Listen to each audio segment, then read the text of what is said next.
je m'abandonne. Bien-aimé de Dieu, à ce matin, je voudrais qu'on partage un peu la puissance de la prière persévérante. L'évangile de ce jour nous présente cette femme cananéenne qui s'approche de Jésus pour demander la guérison de sa fille. Jésus ne répond pas.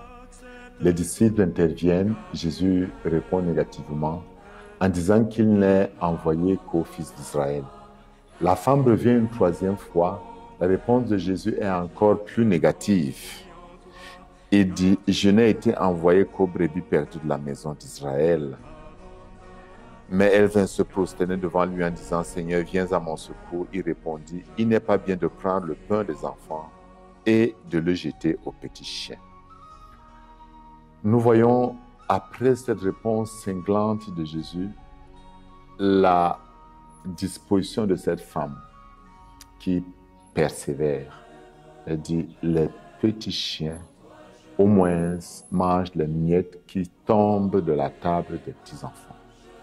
Bien évidemment, Jésus voulait bien exaucer cette femme, mais en bon pédagogue, il veut arriver à une certaine maturité de sa foi. La prière persévérante porte beaucoup de fruits. Parmi les dons que l'Esprit Saint au baptême dépose dans nos cœurs, les trois vertus théologales, il y a la foi, l'espérance et la charité. L'espérance est cette vertu par laquelle nous savons que les promesses divines se réalisent toujours dans nos vies. Mais parfois pas comme nous voulons. Nous avons besoin de cette puissance, de cette vertu qui nous donne de tenir bon, de persévérer, de ne pas lâcher prise, de ne pas nous décourager. Quelle est la réaction de Jésus après cette démarche persévérante de la femme? Femme, ta foi est grande. Jésus magnifie la foi de cette femme. Alors, il y a des choses qui peuvent nous aider à grandir dans la persévérance.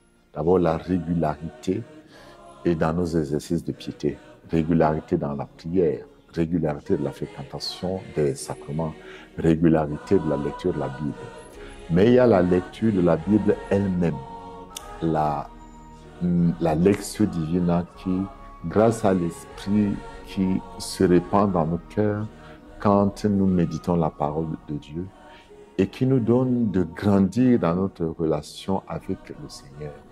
Alors la lectio divina nous permet de grandir dans notre relation avec Dieu, de pouvoir tenir bon. Saint Paul nous dit dans la lettre aux Éphésiens au chapitre 6, tenez bon. La meilleure manière de tenir bon est de persévérer, de ne pas lâcher prise.